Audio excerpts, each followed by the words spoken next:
C'est un alphabet authentique qui incorpore tous les sons, même les sons qui sont uniques à la langue Peul. En plus de cela, il peut aussi être utilisé pour la transcription des autres langues guinéennes telles que le Soussou, le Kpélé, le Kissi, etc. et même les autres langues africaines. Il y a de l'engouement pour nos langues. Nous voudrons que les autorités tiennent compte de cela dans le cadre de la rédaction de la nouvelle constitution pour incorporer l'officialisation de nos langues nationales telles que le Pulaar dans la nouvelle constitution.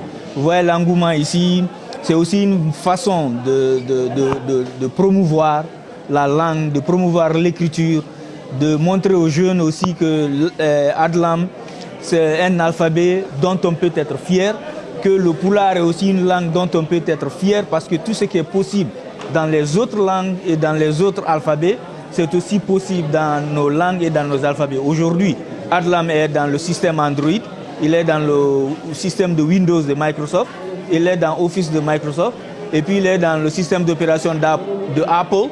Aujourd'hui, si vous avez un iPhone, ou bien un iPad, ou bien un ordinateur Mac, vous pouvez utiliser Adlam comme vous utilisez le latin ou bien l'arabe. Il y a des centres de formation et des écoles à travers toute la Guinée, même à travers toute l'Afrique de l'Ouest.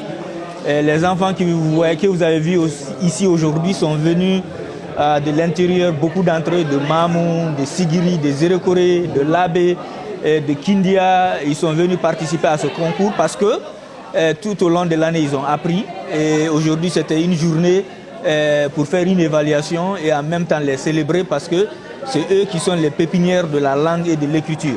Avec eux, aujourd'hui, on est rassuré que demain, la langue et l'alphabet Adlam vont survivre.